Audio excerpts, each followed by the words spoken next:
نحمدہ ونصلی علی رسولہ الکریم اما بعد فاعوذ باللہ من الشیطان الرجیم بسم اللہ الرحمن الرحیم السلام علیکم ورحمۃ اللہ وبرکاتہ۔ سورۃ النازعات آیت نمبر 40 سے ہم دیکھیں گے، اور اگر لاسٹ لیسن کو ہم تھوڑا سا دیکھیں اس میں جہنم کا ذکر تھا، اور آج کی آیات میں ہم دیکھیں گے جنت کا ذکر ہے، اور وہاں ہم نے دیکھا تھا جہنم میں لے جانے والی دو ایسے اعمال بتائے گئے تھے کہ جو کوئی یہ دو کام کریں گے تو وہ جہنم میں ان کا ٹھکانہ ہوگا۔ تو پہلا ان کا کیا تھا جرم جو بتایا گیا تھا، وہ یہ کہ سرکشی کرتے ہیں، اللہ تعالیٰ سے بغاوت کرتے ہیں اور حد سے بڑھ جاتے ہیں۔ اللہ تعالیٰ نے جو حدود بنائی ہیں ان حدود کو، ان لیمیٹیشنز کو، ان باؤنڈریز کو کراس کر کے آگے بڑھ جاتے ہیں۔ اور دوسرا، دنیا کی زندگی کو ترجیح دیتے ہیں، دنیا کو آگے آگے رکھتے ہیں ہر چیز میں، دنیا کو آگے آگے، دنیا کے لیے محنت، اور دین کہیں پیچھے ہے۔ تو یہ جو کوئی دو کام کریں گے، سرکشی، بغاوت، حد سے آگے بڑھیں گے اور دنیا کی زندگی کو ترجیح دیں گے، تو ان کا ٹھکانہ جہنم ہے۔ اللہ تعالیٰ ہم سب کی حفاظت فرمائے، اللہ تعالیٰ ہمیں توفیق دے کہ اس دنیا کو ہی ہم سب سے بڑا اپنا ہم و غم نہ بنا لیں، اس دنیا کے سے ہم اپنی آخرت کو بہتر کرنے والے بنیں۔ اب آج کی آیات میں بھی ہم دیکھیں گے جنتیوں کا ذکر ہے، اور جنت میں لے جانے والی دو صفات یہاں بیان کی گئی ہیں۔ جنتی لوگ دنیا میں ان کا کیا رویہ رہتا تھا، وہ کون سے ایسے عمل کرتے تھے جن کی وجہ سے اللہ تعالیٰ نے جنت ان کا ٹھکانہ بنا دیا۔ تو سننے سے پہلے ان آیات کو دعا ضرور کر لیں اللہ تعالیٰ سے کہ یا اللہ، آج میں یہ جو دو صفت سننے والی ہوں جنتیوں کے، یا اللہ میں اس پر پورا عمل کرنا چاہتی ہوں، تو مجھے توفیق دے، تو مجھے ہدایت دے۔ بسم اللہ الرحمن الرحیم۔ وَأَمَّا مَنْ خَافَ مَقَامَ رَبِّهِ وَنَهَى النَّفْسَ عَنِ الْهَوَى فَإِنَّ الْجَنَّةَ هِيَ الْمَأْوَى۔ يَسْأَلُونَكَ عَنِ السَّاعَةِ أَيَّانَ مُرْسَاهَا فِيمَ أَنْتَ مِنْ ذِكْرَاهَا إِلَى رَبِّكَ مُنْتَهَاهَا إِنَّمَا أَنْتَ مُنْذِرُ مَنْ يَخْشَاهَا كَأَنَّهُمْ يَوْمَ يَرَوْنَهَا لَمْ يَلْبَثُوا إِلَّا عَشِيَّةً أَوْ ضُحَاهَا۔ اب دیکھتے ہیں اللہ تعالیٰ کیا فرماتے ہیں جنتیوں کے بارے میں۔ سب سے ان کا پہلا عمل، پہلی صفت، وَأَمَّا، اور لیکن، من خافا، جو ڈر گیا، جو ڈر گیا۔ پہلی صفت ڈر۔ ڈر کس بات کا؟ مقام، کھڑے رہنے سے، کھڑے ہونے سے، رب بھی، اپنے رب کے سامنے۔ اور لیکن جو اپنے رب کے سامنے کھڑے ہونے سے ڈر گیا، یہ سب سے پہلی صفت ہے جنتیوں کی، ڈر۔ ڈر اس بات کا کہ اگر میں گناہ کروں، اگر میں کوئی نافرمانی کا کام کروں، تو مجھے اللہ تعالیٰ سے کوئی نہیں بچا سکتا، کوئی نہیں مجھے چھڑا سکتا۔ یہ ڈر اور خوف پھر انسان کو گناہوں سے باز رکھے، اور واقعی اس کو ہر انسان کو، ایک مومن کو تصور کرنا چاہیے کہ میدان حشر ہے، اور وہاں مجھے اپنے رب کے سامنے کھڑا کیا گیا ہے، مجھ سے پوچھ ہو رہی ہے، مجھ سے سوال کیے جا رہے ہیں، تو بتائیں کوئی اور اس دن بچا سکے گا؟ تو یہ ڈر ہونا چاہیے، خوف اس بات کا ہونا چاہیے، میری اور آپ کی طرح والے خوف نہیں جو آج ہم نے پالے ہوئے ہیں۔ ہمارے خوف تو کچھ اور ہی ہے، ہم کہاں اللہ تعالیٰ سے ڈرتے ہیں، اس کے سامنے کھڑے رہنے سے۔ زبان سے ہم ضرور کہتے ہیں، ضرور ہم کہتے ہیں کہ میں اللہ تعالیٰ سے بہت ڈرتی ہوں، لیکن ہماری زندگییں، ہماری باتیں، ہمارے ایکشنز بتا دیتے ہیں ہم کتنا اللہ سے ڈرتے ہیں۔ ہمارے جو ڈر جو ہم نے آج کل پالے ہوئے ہیں نا، یہ ڈر پالے ہوئے ہیں کہ کہیں غریب نہ ہو جائے، بیماریوں کا ڈر، جاب چلے جانے کا ڈر، بچوں کے مستقبل کا ڈر کہ بچے بتا رہی کیا ہوگا ان کے ساتھ، بچوں کے رشتوں کا ڈر، اسی طرح اگر ساس ہے تو اب یہ ایک ڈر کہ پتہ نہیں بہو کچھ نہ کر دیں، بہو ہے تو ساس کا ڈر کہ پتہ نہیں اب یہ کیا کرے میرے ساتھ، لوگوں کا ڈر، یہ تک ڈر ہم نے پالا ہوا ہے۔ لوگوں کی ناراضگیوں کا ڈر، ہمیں تو پتہ نہیں کون کون سے ڈر ہم نے پالے ہوئے ہیں، جو اصل ڈر ہم نے رکھنا تھا وہ ڈر تو پتہ نہیں کہاں دور ہے ہم سے۔ یہ جو ڈر ہم نے پالے ہوئے ہیں نا، یہ ڈر ہمیں نکما بنائیں گے اور کچھ نہیں۔ یہ ڈر ہمیں ایک ڈپریشن میں لے جائیں گے، یہ ہمیں مایوس کریں گے، یہ ڈر سے ہمیں کچھ نہیں حاصل۔ جو ڈر ہمیں سیدھا رکھ سکتا ہے، جو ڈر سے ہمیں فائدہ ہے، وہ یہ ڈر ہے کہ رب کا ڈر، اس کے سامنے کھڑے ہونے کا ڈر، کہ مجھے اللہ تعالیٰ کے سامنے کھڑا کیا جائے گا۔ اس ڈر کو اپنے آپ میں لے آنا ہے، ڈرنا ہے، ہر ایک قدم اٹھانے سے پہلے ڈرنا ہے، اور قدم اٹھتے بھی ہیں گناہوں کی طرف، نافرمانیوں کی طرف، لیکن انسان ان اٹھتے ہوئے قدموں کو، ان بڑھتے ہوئے قدموں کو فوراً روک لیتا ہے۔ جیوں ہی اسے اس کے رب کا خوف اس پر طاری ہوتا ہے تو اپنے قدموں کو پھر وہ وہیں روک لیتا ہے۔ تو ہمیں بھی اپنی زندگیوں میں دیکھنا ہے، ہم کئی ایسے کام کرتے ہیں اور ہمیں اللہ تعالیٰ کا کوئی خوف ہی نہیں ہوتا۔ تو ہر کام کرنے سے پہلے ضرور جانچیں پرکھیں، ضرور دیکھیں کہ یہ میں جو کام کرنے والی ہوں، کیا اگر اللہ تعالیٰ اس کے بارے میں مجھ سے سوال کر دے گا تو کیا مجھے کہیں شرمندگی تو نہیں ہوگی وہاں پر۔ ہر کام سے پہلے ڈرا کریں، دیکھا کریں، چیک ضرور کیا کریں۔ یہ ڈر ایک مومن کو گناہوں سے باز رکھتا ہے۔ اگر ہم کہتے ہیں ہم اللہ تعالیٰ سے ڈرتے ہیں اور پھر بھی ہم گانے سن رہے ہیں تو بتائیں یہ کیسا ڈر ہوا پھر۔ ہم کہتے ہیں کہ ہمیں اللہ تعالیٰ کے سامنے کھڑے رہنے سے خوف ہے، پھر بھی ہم بڑے مزے سے لوگوں کی غیبتیں کرتے ہیں، بڑے مزے سے لوگوں کو لڑاتے جھگڑاتے ہیں، میاں بیوی میں نااتفاقیاں پیدا کرواتے ہیں۔ بتائیں یہ کیسا ڈر ہوا پھر؟ کیا واقعی یہ انسان جو غیبتیں کر رہا ہے، جو اپنی نمازوں کو قضا کر رہا ہے، اپنی نمازیں چھوڑ رہا ہے، جو لوگوں کی زندگی کو اجیرن بنا رہا ہے، مشکلات پیدا کر رہا ہے، کیا واقعی یہ انسان اللہ تعالیٰ کے سامنے کھڑے رہنے سے ڈرتا ہے؟ اگر ڈرتا ہو تو وہ کبھی نہ کرے وہ یہ کام۔ تو اللہ تعالیٰ ہم سب کو واقعی تقوی والی زندگی عطا فرمائے کہ ہم ہر ایک قدم کو پھونک پھونک کر رکھیں۔ تو ایک اللہ تعالیٰ کا ڈر، اور مانگے اللہ تعالیٰ سے۔ اور دوسری جو صفت یہاں پہ بتائی گئی ہے، دوسرا ان کا کیا عمل ہے، دوسرا وہ کیا کرتے ہیں، وَنَہَا، اور روکا اس نے، النفس، نفس کو، کسی اور کے نفس کو نہیں۔ ہم تو چل پڑتے ہیں لوگوں کی اصلاح کرنے کے لیے، اپنے آپ کو بھول کر لوگوں کو روکنے ٹوکنے چل پڑتے ہیں۔ سب سے پہلے کیا کرنا ہے، وَنَهَا النَّفْسَ، جس نے اپنے نفس کو روکا، کس چیز سے، عن الہوا، خواہشات سے، بری خواہشات سے۔ تو دوسری صفت کیا ہے جنت میں لے جانے والی، کہ جو اپنی خواہشات کو، اپنے نفسانی خواہشات کو، جو بری خواہشات ہیں ان کو روکا، اور اپنی نفس کو کنٹرول کر کے، اس پر قابو پا کر اسے اپنے رب کی بندگی میں لگا دیا، تو ایسا انسان پھر ان دونوں کے لیے اللہ تعالیٰ کیا فرماتے ہیں، جو اللہ تعالیٰ کے سامنے کھڑے رہنے سے ڈر گیا اور جس نے اپنے خواہشات، نفس کو، اپنے آپ کو یعنی ایسی خواہشات سے روکا، فَإِنَّ الْجَنَّةَ هِيَ الْمَأْوَى، تو پھر ایسوں کے بارے میں اللہ تعالیٰ نے فرمایا تو بے شک یہی ہے، یعنی جنت ان کا ٹھکانہ ہوگا، پھر ان کا ٹھکانہ جنت۔ اور یہ جنت یعنی ایسی جنت اللہ تعالیٰ نے جو خاص متقیوں کے لیے اللہ تعالیٰ نے بنائی ہیں۔ اللہ تعالیٰ اپنے رحم و کرم سے ہم سب کو جنت میں داخل فرمائیں۔ تو اب دیکھیں تھوڑا سا نفس کے بارے میں دیکھتے ہیں۔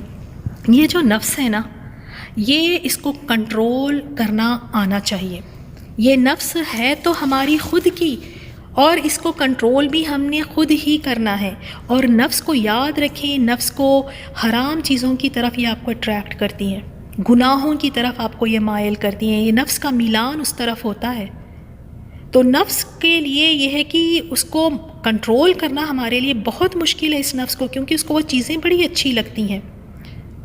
تو اب آپ دیکھیں، ایک نفس جو ہے نا، یہ ایک بگڑے ہوئے بچے کی طرح ہے، آپ اس کو اس طرح سمجھیں۔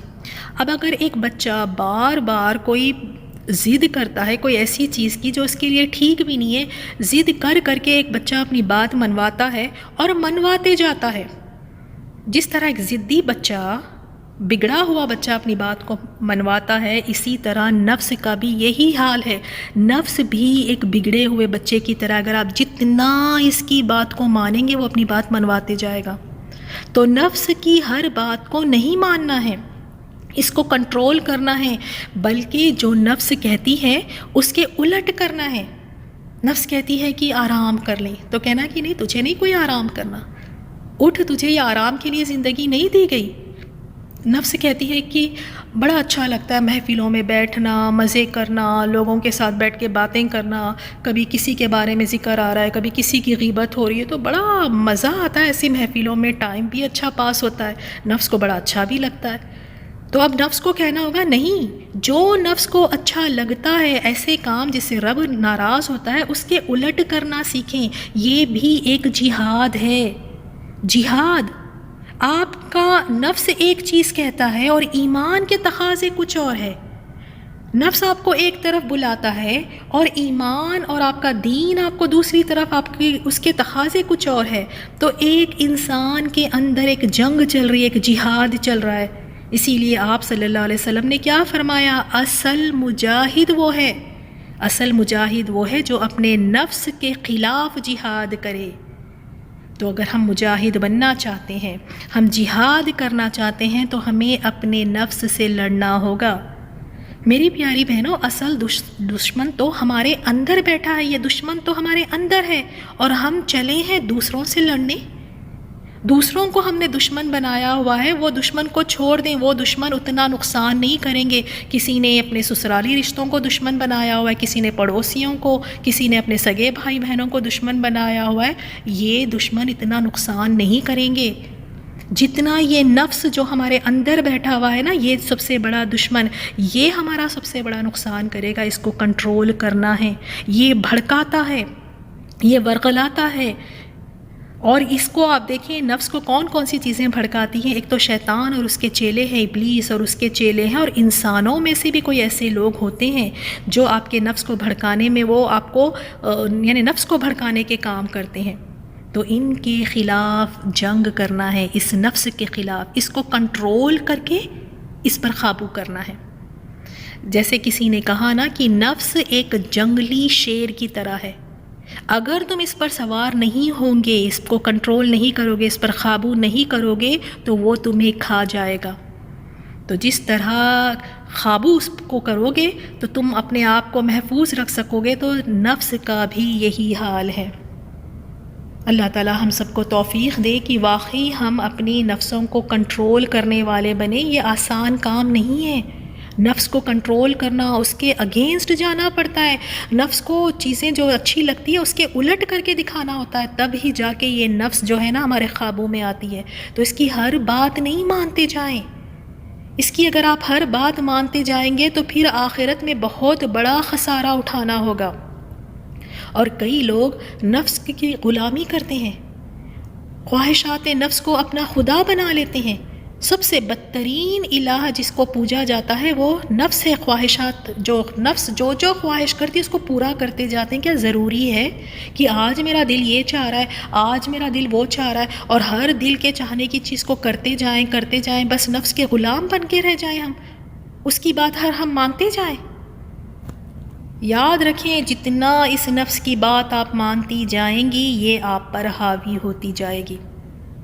اس کو جھکائیں، اس کو دبا کے رکھیں، اس کو لگامیں ڈال کر رکھیں اس نفس کو، کیونکہ اس پر اللہ تعالیٰ نے پھر کیا فرمایا کہ جو لوگ یہ دو عمل کرتے ہیں، جو اپنے رب کے سامنے کھڑے ہونے سے ڈر گیا اور اپنے نفس کو خواہشات سے روکا، تو بے شک جنت ہی اس کا ٹھکانہ ہے۔ اور جنت، ہر ایک مومن کی خواہش یہ ہوتی ہے کہ وہ جنت میں چلا جائے۔ وہ جنت جس کے بارے میں آپ صلی اللہ علیہ وسلم نے فرمایا، جنت میں کمان برابر جگہ، ساری دنیا اور دنیا کی تمام نعمتوں سے زیادہ قیمتی ہے۔ بخاری کی حدیث ہے، جنت کی اتنی تھوڑی سی جگہ جہاں صرف ایک کمان رکھا جا سکتا ہے، وہ دنیا اور دنیا کی تمام نعمتیں آپ امیجن کر لیں، آپ ان سب سے زیادہ قیمتی ہے۔ جنت بہت قیمتی ہے۔ وہ جنت جس میں کوئی بیماری نہیں، کوئی بڑھاپا نہیں، جہاں پر اپنے پیاروں سے بچھڑنے کا کوئی غم نہیں ہوگا، وہاں پر کوئی جوانی ڈھلنے کا کوئی خوف نہیں ہوگا، ایک بے فکری زندگی ہے۔ جنتی اپنے محلات میں ہوگا، ریشم کے لباس پہنے ہوئے ہوں گے، زیورات پہنے ہوئے، تکیہ لگا کے مسندوں پر مزے کر رہے ہوں گے، شراب کے جام ان کو پیش کیے جائیں گے۔ کتنی نعمتوں کا جنت میں ذکر آیا ہے، کتنی نعمتیں اللہ تعالیٰ نے متقیوں کے لیے تیار کی ہے۔ اور وہ جنت کے لیے ہمیں اس دنیا میں کیا دو کام کرنے ہیں؟ رب کے سامنے کھڑے ہونے کا ڈر اور اپنی خواہشات کو روکنا۔ یہ مشکل کام ہے ضرور، لیکن ناممکن نہیں ہے۔ اللہ تعالیٰ سے دعا ضرور کریں، اور اس کے بارے میں بہت ایک پیاری دعا بھی رسول اللہ صلی اللہ علیہ وسلم سے ہمیں ملتی ہے کہ اس دعا کو بھی آپ یاد کریں۔ نفس کے لیے یہ بہترین دعا ہے، اس کو ضرور یاد کریں۔ صحیح مسلم کی حدیث ہے 6906، اللہم آتی نفسی تقواہا، اے اللہ میرے دل کو تقوی دے، وزکیہا، اس کو پاکیزہ کر دے، انت خیر من زکاہا، تو ہی اس کو سب سے بہتر پاک کرنے والا ہے، انت ولیہا و مولاہا، تو ہی اس کا مولا ہے، تو ہی اس کا ولی ہے، یعنی تو ہی اس کا رکھوالا ہے اور اسی کا مددگار ہے۔ تو نفس کے لیے بہت ہی بہترین دعا ہے، مختصر سی ہے، اس کو یاد کریں اور زیادہ سے زیادہ اس کو پڑھیں۔ اور نماز میں آپ جیسے سلام پھیرنے سے پہلے کا جو وقت ہے نا، وہ بہت ہی دعا کی قبولیت کا وقت ہوتا ہے، تو آپ نماز میں بھی سلام پھیرنے سے پہلے بھی اس دعا کو آپ پڑھ سکتے ہیں، اور مختلف اوقات میں بھی آپ اس کو پڑھ سکتے ہیں، اور نماز کے سجدے میں بھی آپ اس کو پڑھ سکتے ہیں۔ اور ہم نے اس نفس کے بڑے نخرے اٹھائے، بڑے اس کو ہم نے آرام کی زندگی دی ہے، ذرا اب اس کو سیدھے کرنے کا وقت ہے۔ آج آیات پڑھی ہے نا، تو اب اس پہ عمل بھی تو کرنا ہے، تو ذرا اس کے ہوش ٹھکانے لاتے ہیں ہم۔ اسے آرام بڑا پسند ہے نا، ہر چیز میں ہمیں یہی کہتی ہے آج کر لیں گے، کل کر لیں گے، بڑے بہانے بناتی ہے نا، تو ذرا اس کو کام پر لگائیں، اس نفس کو، اس کو کہیں کہ اپنے رب کی عبادت کریں۔ بڑا آرام ہو گیا ہے، وقت بڑا کم ہے، آرام بہت کر لیا، اب اٹھیں، اب عبادت کرنے کا وقت ہے، رب کی رضا میں زندگی گزارنے کا وقت ہے۔ اور یہ نفس کو صبر کرنا آتا ہی نہیں، اتنا مشکل ہے اس نفس کے لیے کہ کوئی بیماریوں پر، مشکلات پر، کوئی نقصانات پر صبر کرنا بڑا مشکل ہے نفس کے لیے۔ اب یہ آپ اس کو سکھائیں، اپنی نفس کو آپ خود ہی سکھائیں کس طرح صبر کیا جاتا ہے۔ اور نفس کو تو قربانی دینا ذرہ بھی نہیں پسند کہ اللہ تعالیٰ کی رضا کے لیے کوئی چیزوں کی قربانی دے، قربانی کرنا بالکل نہیں پسند، کوئی چیز کی قربانی نہیں۔ یہ نفس بڑی خود غرض ہے۔ اب یہ آپ کی ذمہ داری ہے کہ آپ نے اپنے نفس کو سکھانا ہے، اس کو بتانا ہے کہ نہیں، اللہ تعالیٰ کی رضا کے لیے چیزوں کی قربانیاں دینی ہوگی، قربانیاں دینا سکھائیں اس کو۔ اور اس کو، نفس کو، لوگوں کو معاف کرنا بالکل نہیں آتا، بڑی اکڑ ہے اس میں، بہت اکڑ ہے اس میں۔ اب یہ آپ اس کو سکھائیں، اس کی ذرا اکڑ توڑیں، لوگوں کو معاف کرنا سکھائیں۔ جب ہم لوگوں کو معاف کریں گے تو پھر اللہ تعالیٰ بھی تو ہمیں معاف کرے گا، لیکن یہ نہیں معاف کرتی، سکھائیں ذرا اس کو۔ اور اس کو یہ نہیں پتہ، اس نفس کو، کہ جب حالات کو درست کرنا ہو، کبھی کبھار ہم سچ پر بھی ہوتے ہیں، حق پر بھی ہوتے ہیں، لیکن جھگڑا ختم کرنے کے لیے، فساد ختم کرنے کے لیے، ایک گھر کے ماحول کو پرسکون کرنے کے لیے کبھی کبھار جھکنا پڑتا ہے۔ لیکن اس کو جھکنا بالکل نہیں پسند، کہتی ہے کہ جھکوں گی نہیں، ٹوٹوں گی لیکن جھکوں گی نہیں۔ تو ذرا جھکائیں اس کو، سکھائیں اس کو کہ کس طرح جھکا جاتا ہے اللہ تعالیٰ کی رضا کے لیے۔ اور تعریفیں تو بڑی پسند ہے نفس کو، تعریفیں اتنی پسند کہ لوگ جب تعریفیں کرتے ہیں تو پھولتی جاتی ہیں، تو اس وقت پہ لوگوں کو روک دے، ذرا نہ سنا کرے تعریف، اس سے نفس کو بہت خوش ہوتی ہے، نفس پھولنے لگتی ہے۔ اور اس سے دوسری چیز، اس میں ایک نقصان یہ بھی ہے، جب لوگ ہماری تعریف کرتے ہیں تو ہم جو کام پہلے اللہ تعالیٰ کی رضا کے لیے کیے تھے، وہ تعریفوں کی وجہ سے کہیں نہ کہیں پھر یہ ہوتا ہے کہ تعریفوں کے لیے ہم کرنے لگتے ہیں، اس سے اخلاص خراب ہو جاتا ہے۔ تو یاد رکھیں کہ کسی کو آپ کی زیادہ تعریف نہ کرنے دیں، اس سے نفس پھولتا ہے۔ تو ذرا نفس کی ٹریننگ کرتے ہیں، ذرا اس کو جکڑ کے رکھتے ہیں، اپنے قابو میں رکھتے ہیں اور کرواتے ہیں انشاءاللہ یہ سب کام، اور ساتھ ساتھ میں اللہ تعالیٰ سے دعائیں بھی کرتے ہیں کہ یا اللہ ہمیں توفیق دے۔ اب دیکھیں نیکسٹ آیات میں کافروں نے رسول اللہ صلی اللہ علیہ وسلم سے جو سوال کیا اس بارے میں ہے یسألونک، وہ سوال کرتے ہیں آپ سے، یعنی وہ کافر آپ سے سوال کرتے ہیں عن الساعۃ، قیامت کے بارے میں، ایانا، کب ہے، مرساہا، اس کا واقع ہونا۔ تو وہ رسول اللہ صلی اللہ علیہ وسلم سے سوال کرتے ہیں کہ ذرا قیامت کے بارے میں سوال کرتے ہیں کہ وہ کب واقع ہوگی، کب آئے گی یہ قیامت۔ تو تو اس کے بارے میں اللہ تعالیٰ نے جواب دیا فی ما انت من ذکراہا، آپ کو اس کے بیان کرنے سے کیا غرض؟ اللہ تعالیٰ نے نبی صلی اللہ علیہ وسلم سے فرمایا کہ آپ کو اس کے بارے میں یقینی علم تو ہے نہیں، اور اس لیے آپ کو اس کے بارے میں بیان کرنے سے آپ کا اس سے کوئی تعلق نہیں ہے نبی، کیونکہ قیامت کا علم صرف اور صرف اللہ تعالیٰ کے پاس ہے۔ تو اللہ تعالیٰ نے فرما دیا کہ اس کا تعلق آپ سے ہے ہی نہیں۔ الی ربک، تیرے رب کی طرف، منتہا، اس کی انتہا ہے۔ اس کا علم قیامت کب آئے گی وہ صرف اللہ تعالیٰ کے پاس اس کا علم ہے۔ پھر نبی صلی اللہ علیہ وسلم سے فرمایا انما انت، آپ تو صرف منذر، آپ تو صرف منذر یعنی ڈرانے والے ہیں۔ اے نبی آپ انذار کرنے والے، ڈرانے والے ہیں، من، اس کو جو، یخشاہا، اس سے ڈرتا ہے۔ آپ تو صرف ڈرانے والے ہیں جو اس سے ڈرتا ہے۔ آپ کا کام ہے کہ لوگوں کو آپ تبلیغ کا کام کریں، آپ ان کو ڈرائیں، ان کو بتائیں، آپ کا کام تو یہ ہے۔ آپ کے پاس کوئی علم غیب نہیں ہے کہ قیامت کب آئے گی۔ اب دیکھیں لاسٹ آیت ہے، آیت 40 میں، اس میں پھر سے دنیا کی حقیقت بتا دی گئی، اور آپ یہ آیت پڑھنے کے بعد آپ کو بھی احساس ہوگا کہ یہ دنیا صرف اتنی سی تھی، اس کے پیچھے میں پاگلوں کی طرح بھاگ رہی تھی۔ اور کافر اس دن کیا کہیں گے دنیا کو، دنیا کی زندگی کے بارے میں، کأنہم، گویا کہ وہ، یوم، جس دن، یرونہا، وہ دیکھیں گے اس کو۔ تو جس دن، جس روز اس قیامت کو دیکھیں گے کافر تو کیا سمجھیں گے، کیا کہیں گے، کیا انہیں لگے گا؟ لم یلبثوا، نہیں وہ ٹھہرے، الا، مگر، عشیۃً، شام کا ایک وقت یعنی ایک شام، او ضحاہا، یا اس کی صبح۔ اب جب جس دن وہ قیامت کو دیکھ لیں گے، جس روز قیامت کو دیکھیں گے تو سمجھیں گے کہ گویا وہ دنیا میں صرف ایک شام یا صبح ہی ٹھہرے ہیں۔ یعنی وہ جب قبروں سے اٹھیں گے، میدان حشر کی طرف جائیں گے تو اس وقت انہیں اس بات کا احساس ہوگا، وہ ریئلائز کریں گے کہ دنیا کی زندگی بس اتنی سی تھی۔ ان کو لگے گا دنیا کی مدت کتنی کم تھی، اور ان کو لگے گا کہ یہ تو بس اتنا سا وقت تھا، ایک شام یا ایک صبح بس، اور یہ ایک شام اور ایک صبح وہ ساری زندگی جو دنیا میں گزاری تھی۔ 70 سال، 80 سال، 90 سال کے ہوتے ہیں، کئی لوگ 100 سال کے بھی ہو جاتے ہیں، لیکن جب مر کر جائیں گے اور جس دن قیامت کو دیکھیں گے تو پتہ چلے گا کہ یہ دنیا کی زندگی تھی ہی کیا۔ اور دیکھیں جو یہ وقت ہے عشیۃً، یہ ظہر سے لے کے غروب شمس تک، جب تک یعنی مغرب کے وقت کا ٹائم۔ اب ظہر سے لے کے غروب شمس تک کتنے گھنٹے ہو جاتے ہیں؟ اب گرمی اگر ہے تو 7 گھنٹے، اور اسی طرح ضحیٰ کہتے ہیں طلوع شمس سے نصف النہار تک۔ تو ایک انسان کو اس طرح محسوس ہوگا، یعنی جب کافر جہنم کا عذاب دیکھے گا تو دنیا کی عیش، وہ عشرت اور اس کے مزے سب بھول جائے گا، کچھ نہیں یاد رہے گا کتنے مزے اس نے کیے تھے۔ اور انہیں کافروں کو وہاں جا کر محسوس ہوگا کہ وہ دنیا میں پورا ایک دن بھی نہیں رہے، دن کا پہلا حصہ یا دن کا آخری حصہ ہی صرف دنیا میں رہے ہیں۔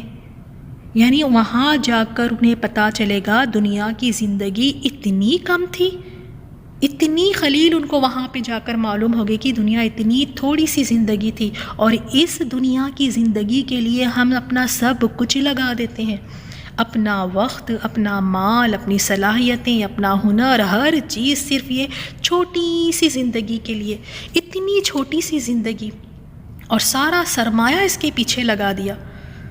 اور جو آخرت کی زندگی جو کبھی نہیں ختم ہونے والی، اور اس زندگی کے بارے میں کوئی نہ تیاری کی، نہ ہی اس زندگی کے بارے میں کوئی فکر کی۔ اللہ تعالی ہم سب کو توفیق دے کہ ہم دنیا کی حقیقت کو سمجھ جائیں کہ یہ کتنی تھوڑی، کتنی چھوٹی سی زندگی ملی ہے ہمیں، کتنا تھوڑا وقت ہمیں ملا ہے۔ آج ہمیں بے شک لگتا ہے میں 40 سال کی ہو گئی، میں 50 سال کی، 60، 70، 80، وہاں جانے کے بعد پتہ چلے گا یہ تو اتنا سا تو وقت گزار کر آئے ہیں، اور اس کے لیے میں نے اپنا سب کچھ لگا دیا۔ کتنا افسوس ہوگا وہاں جانے کے بعد۔ لیکن اللہ تعالیٰ کا شکر ہے، اللہ تعالیٰ کا احسان ہے کہ اللہ تعالیٰ نے اس دنیا میں ہمیں یہاں بتا دیا کہ وہاں جا کر کافر کیا محسوس کریں گے، کیا ان کو لگے گا وہاں جا کر اس دنیا کی حقیقت کے بارے میں۔ کیا پھر بھی ہم اس دنیا کے پیچھے بھاگیں گے؟ کیا پھر بھی اس دنیا کے پیچھے اپنے آپ کو ہم لگا کر کھپا دیں گے؟ دنیا کے غم ہمارے لیے غم ہے. دنیا میں اگر کوئی چیز نہیں ملتی تو اس کا غم اتنا لگا لیتے ہیں کہ نہ کھاتے ہیں، نہ پیتے ہیں، نہ راتوں میں نیند تک نہیں آتی ہے. بیمار ہو جاتے ہیں، دوائیں کھانی پڑتی ہیں. دنیا کا ایک غم برداشت نہیں. یہ اتنی مختصر سی زندگی ہے، اگر یہاں کے غم بھی ہمیشہ نہیں رہیں گے، یہاں کی خوشیاں بھی ہمیشہ نہیں رہیں گی، اس کو اتنا اپنے آپ پر حاوی نہ کر لیں. اس دنیا کو آگے بہت بڑی زندگی ہے جو کبھی نہیں ختم ہونے والی. اللہ تعالیٰ ہمارے لیے آسانیاں فرمائے، اللہ تعالیٰ ہم سب سے راضی ہو جائے، اور جو کچھ ہم نے اس سورے میں سیکھا ہے اللہ تعالیٰ ہمیں توفیق دے، ہمارے لیے آسان فرمائیں کہ ان تمام اعمال پر ہم عمل کرنے والے بنیں. سبحانک اللہم و بحمدک نشہد ان لا الہ الا انت نستغفرک و نتوب الیک. السلام علیکم ورحمۃ اللہ وبرکاتہ.